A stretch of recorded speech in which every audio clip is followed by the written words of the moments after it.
Ya, assalamualaikum warahmatullahi wabarakatuh. Jumpa lagi dengan saya Martanto MKom ya. Video kali ini adalah video pengantar untuk mata kuliah komputer hacking forensik dengan modul yang kedua, topik pembahasan yang kedua yaitu computing environment ya. Jadi di sini kita harus mengenal ya, mengenal tentang eh, komputer itu seperti apa sih. Contoh di sini ada pembahasannya tentang cloud computing, itu ada macam-macamnya. Nah, itu ada apa aja.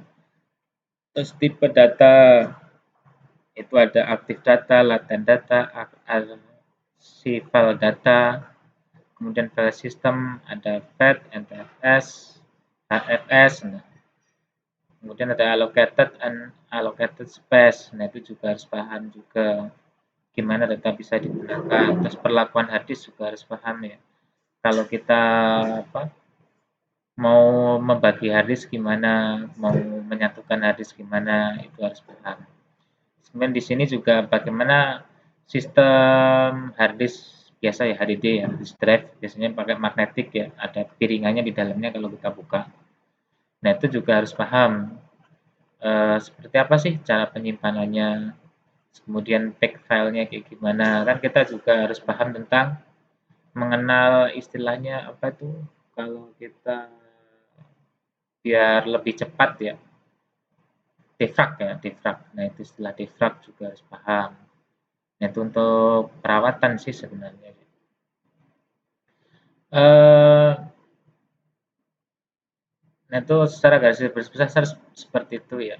Tapi kita juga harus paham tentang eh, jadi komputer yang akan kita gunakan itu seperti apa. Jadi kalau misalnya contoh di sini ada penjelasan tentang cloud computing ya. Jadi kan ada juga penyimpanan yang dilakukan di cloud computing ya. Jadi kita menangkap seorang penjahat, kemudian penjahat tersebut harddisknya nggak ada isinya gitu. Nah, ternyata setelah kita cari di story-nya di browser, kita tahu dia sering mengunjungi sebuah cloud computing. Nah, dari cloud computing itu berarti kan dia penyimpanannya menggunakan itu. Nah, itu kita harus bagaimana untuk menangani kasus seperti itu harus bagaimana. Nah, kita harus paham tentang itu cloud computing. Nah, ini kan juga ada tipenya, ada infrastruktur as service, platform as service, and software as service. Nah, itu seperti itu. Jadi kalau cloud computing kita tahu kan sekarang murah ya, apalagi yang cloud computing kayak misalnya Google Drive itu gratis 15 giga.